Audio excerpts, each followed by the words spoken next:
the #1 podcast for busy moms, Mom Talk Radio. We're launching this episode of Mom Talk Radio with our first guest, Danielle Matthew. She is the author of The Empowered Child: How to Help Your Child Cope, Communicate, and Conquer Bullying.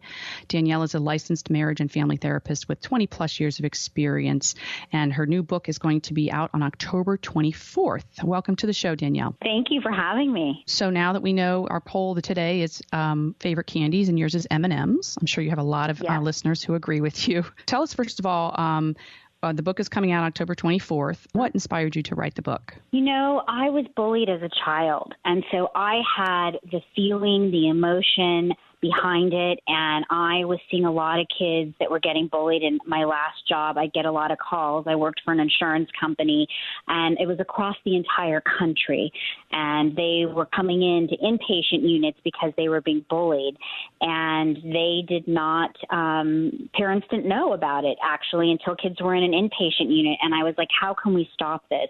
What can we do to help families? And that's how The Empowered Child came about and the book. So when you talk about the book structure, is it anecdotal? Is it stories? Is it tips, how to? You know, how much of it is the professional aspect of that you could write about, and how much is it stories? You know, what's the book look like? Sure. In terms of how much is story versus, actual content, it comes a lot from a program of mine called the Empowerment Space, and it's a self-esteem program that I work on for victims of bullying. And so one of the concepts from the actual program is called the 3 E's, which is how to talk to your kids about bullying. And so that's how all this came about. So some of it is storytelling about my own personal struggles and how I got through my bullying. And it's also case studies that I have over the years of my experience and how I've been dealing with kids who've been bullied and have come into my program, and other phone calls that I get, and really helping with sample dialogue so parents know really how to talk to their kids when bullying occurs. So there's an actual roadmap for them to use. Perfect. That's what we need.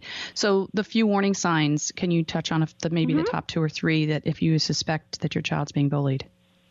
Yes, a huge one is a decline in grades. I see that one a lot. If kids are starting to see a decline in their grades, and parents see that as well, again, it has to be a pattern of behavior, so it's not a one-time thing, but we're seeing an active decline over time. That's a really big one. Depression is another big one, another sign. Isolating in the room, talking less, not having their friends over as much as before, that's a second sign. And then also if they have a strong dislike for not wanting to go to school anymore, and they used to be great students and they no longer are, that's also really big. Right. So if you see these signs, what do we do? What do parents do?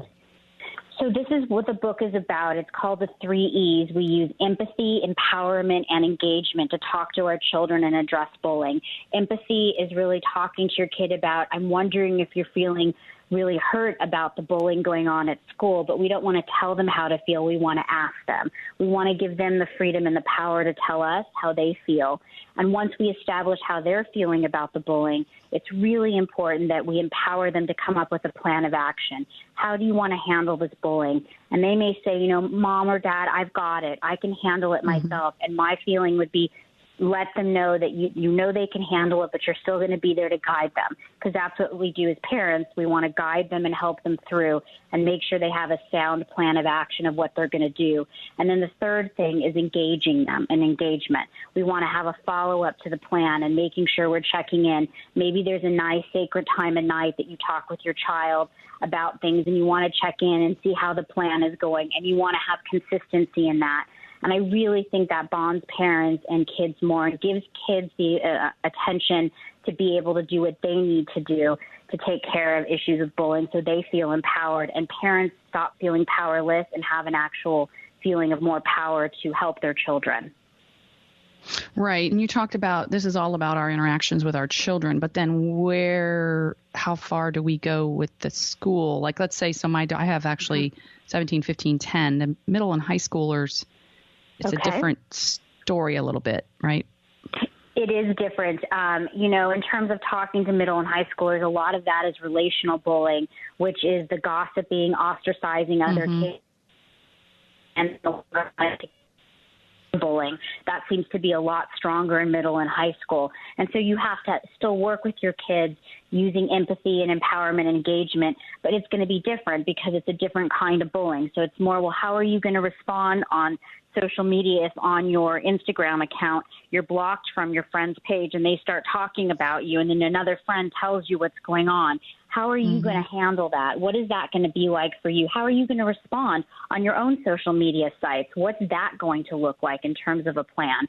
If you're being left out and you're relationally bullied and not cyberbullied, how is it making you feel? Are there other activities you can join where there's people that might have common interests to yours that you may also want to be a part of, and see if you can make some new friends? And then really dealing with their emotions, because as we know with adolescents, our friends are what's most important to us. How do we help them have new friendships and find other people that they can really bond to? Because that's key for adolescents. One of my teenagers was very beside herself because she saw social media that there was a birthday party she didn't get included in, and it was girls that she hangs out with all the time. She was just crushed. And I said, well, make your own plan. Don't wait for somebody else. Don't wait around. It's just kind of, instead of telling her to, get upset, keep getting upset, I'll redirect your energies, So sure enough, the next day she and a couple other girls went to a movie because I said, not all those girls are not everybody's going to that party either. So find out who's not there and make another plan. No, you did. You're giving her room to have power. So she's not just sitting back and waiting to see what happens. She's actually making change happen herself. And I really appreciate that you do that, because I think that's important with our kids. They have more power than they think. And there's other people out there. There's so many people in the world, and they can make new friends. And based on activities that they like doing as a way to meet new people also. Right. She's in a sport, so that helps a lot. The website is empowerment.space, correct? Yes, it's www.empowerment.space. You can find me on there. Any information about my program, I do bring it to other states, and I can certainly teach it to other people who are interested, such as other community counseling centers. And my book will be coming out, and that should really be helpful for families as well. Well, that's terrific, and congratulations on the book. Again, it's Danielle Matthew, the author of The Empowered Child, How to Help Your Child Cope, Communicate, and Conquer Bullying, on Amazon.com. Best of luck, Danielle. Thank you for joining us today.